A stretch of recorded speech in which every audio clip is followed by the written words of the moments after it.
ठीक है। अब हम लोग बात करने वाले हैं कि अगर आप लोग पाइथन लैंग्वेज सीखते हो, ठीक है, अगर आप पाइथन लैंग्वेज सीखते हैं तो आप पाइथन लैंग्वेज की हेल्प से क्या क्या कर पाते हैं। देखिए पाइथन आज के समय में बात कर लो, आज का जो डेट है वो 30 जुलाई 2022 है, ठीक है। और मेरी जो पोस्ट ग्रेजुएट है उसको किए हुए मुझे लगभग 4 साल हो गए, ठीक है। और तब से मैं देख रहा हूँ कि लोग क्या करते थे कि नहीं पाइथन नहीं सीखना है, पाइथन तो क्या है, पाइथन से अच्छा जावा है। लेकिन मुझे कहीं ना कहीं एक ऐसा लगता था कि नहीं, ये लैंग्वेज के अंदर इतनी वर्सेटिलिटी है, इतना कॉन्सेप्ट अच्छे अच्छे हैं कि वो ग्रो करेगा, कहीं ना कहीं ग्रो करेगा। और वो आज देखिए आज के समय में पाइथन हर जगह डिमांडेड है।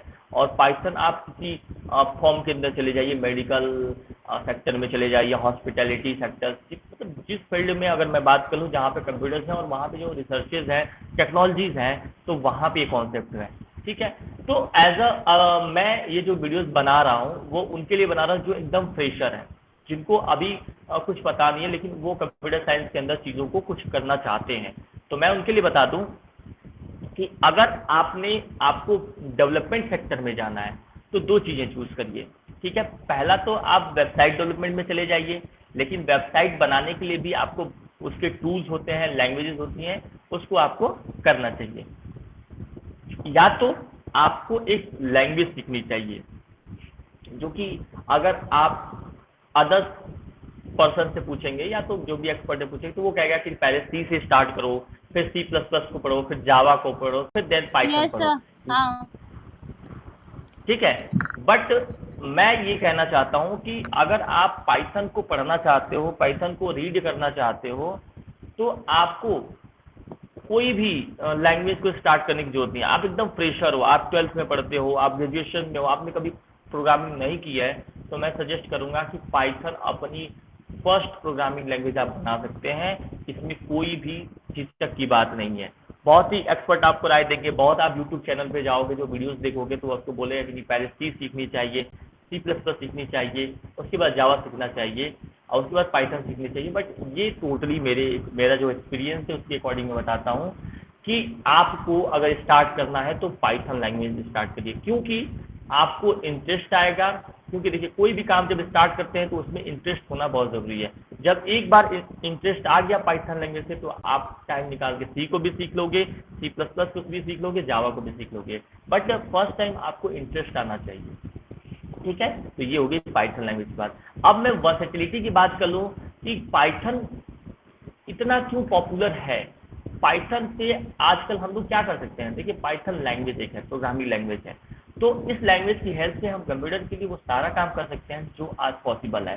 फॉर एग्जाम्पल हम वेबसाइट बना सकते हैं, मोबाइल एप्लीकेशन बना सकते हैं, डेस्कटॉप एप्लीकेशन बना सकते हैं, इस पीसी के लिए लैपटॉप के लिए एप्लीकेशन बना सकते हैं, जो एप्लीकेशन आप लोग इंस्टॉल करते हो, गेम्स बना सकते हैं, डेटा साइंस में काम कर सकते हैं, आर्टिफिशियल इंटेलिजेंस में आजकल यूज हो रहा है। मीन्स डैट की हर जगह पे पाइथन का यूज हो रहा है, क्योंकि इसकी बहुत बड़ी कम्युनिटी है, बहुत ही ज़्यादा कम्युनिटी है, ठीक है। और ये ओपन सोर्स है, फ्री है, इसको सीखने के लिए कोई आपको पैसे नहीं देने हैं। मीन्स डैट की इस पर अगर आपको डेवलपमेंट करना है, आपको इस पर प्रोग्राम्स लिखने हैं, तो वो लाइसेंस जो है उसको फ्री कर दिया गया है कि आप वहाँ से जाइए और उसको डाउनलोड करिए और उसको सीखिए। बट आपको क्या है, इसको सीखने के लिए स्टार्टिंग में अगर बिगिनर्स है तो आपको एक मेंटोर की जरूरत पड़ेगी जो आपको स्टेप बाय स्टेप गाइड करेगा, जो चीज़ आपको सिखाएगा, ठीक है। बट उसको लाइसेंस लेने की जरूरत नहीं है। जैसे कोई भी प्रोडक्ट आप सीखते हो या कोई भी चीज़ें हैं तो उसको लाइसेंस लेना पड़ती है, बट ये पाइथन लैंग्वेज की कोई लाइसेंस की जरूरत नहीं होती है। ये ओपन सोर्स एक बहुत बड़ी कम्युनिटी है और इसके पास बहुत बड़ा लाइब्रेरीज और पैकेजेस और फ्रेमवर्क है, जिससे ये प्रोग्रामिंग लैंग्वेज को बहुत ही औसम बनाती है। और इसके अंदर काम करने के लिए जो एक्सपीरियंस होता है वो बहुत ही ज़्यादा अच्छा माना जाता है, ठीक है। अब देखिए मैंने इसमें क्या क्या बनाया है जो कि डेस्कटॉप एप्लीकेशन, जो कि मुझे जनरली डे बाई डे की चीज़ें ज़रूरत होती हैं, तो मैंने खुद एक एग्जांपल में बना रखा है। जैसे कि हमें डिजिटल क्लॉक की ज़रूरत होती है, ठीक है। तो यहाँ पे मैंने देखिए इसको जस्टली मैंने एप्लीकेशन बनाया और यहाँ पे ये डिजिटल क्लॉक बनाया हमने यहाँ पे। अब देखिए पाइथन के अंदर एक किंटर नाम का मॉड्यूल होता है। क्या होता है किंटर, KIN, जैसे पढ़ते तो उसको लिखते तो टिक इंटर है, TKINTR, लेकिन उसको प्रोनाउंसिएशन करते हैं किंटर, ठीक है। उस मॉड्यूल का यूज करके हम क्या कर सकते हैं, अपने विंडोज के लिए एप्लीकेशन बना सकते हैं। तो यहाँ पे हमने डेस्कटॉप एप्लीकेशन बनाया है जहाँ पे ये डिजिटल क्लॉक क्या कर रहा है, चल रहा है। जैसे कि हमारे सिस्टम में देख सकते हैं यहाँ पे क्या है, ये 24 घंटे का जो होता है टाइम होता है वो फॉलो कर रहा है। तो यहाँ पे 18:33 और 23 PM ये हो रहा है यहाँ पे, ठीक है। तो जो कि यहाँ पे आपको दिखाई दे रहा है, ठीक है। तो ये हुआ पाइथन लैंग्वेज की हेल्प से आपने क्या बनाया, डिजिटल क्लॉक बनाया है। जो आपने स्टेशन पे आप लोग देखते होंगे तो उसके पीछे का जो लॉजिक होता है वो यही होता है, ठीक है। अब हम देखते हैं नोटपैड। जैसे कि आप लोग सिंपली कुछ चीज़ें टाइप करने के लिए आपको मिलता है ना नोटपैड, आपके माइक्रोसॉफ्ट विंडोज़ के अंदर। तो मैंने खुद का नोटपैड बनाया, देखिए यहाँ पे नोटपैड।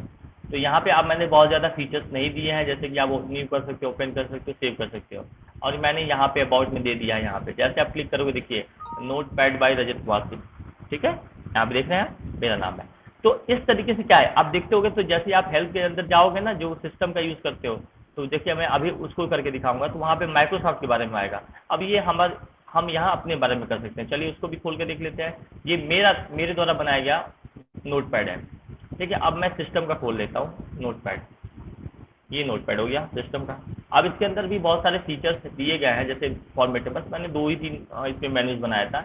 बट मैं हेल्प के अंदर जाता हूँ, अबाउट करूंगा तो देखिए ये माइक्रोसॉफ्ट के बारे में यहाँ पे आपको दिखाई देगा। और वहाँ पे मैंने सिंपली अपने बारे में लिखा था कि ये जो नोटपैड है मैंने बनाया है, ठीक है। तो इस तरीके से हम बना सकते हैं। वहाँ भी हम अपना टाइप कर सकते हैं, लिख सकते हैं, सेव कर सकते हैं, ठीक है। तो ये बात हो गई। अब हम देखते हैं नेक्स्ट प्रोजेक्ट, जो कि कैलकुलेटर होता है। सबसे इंपॉर्टेंट होता है कि हम अपना पीसी यूज़ कर रहे हैं तो ये छोटे छोटे जितने एप्लीकेशन हैं वो हमारे पास होने चाहिए।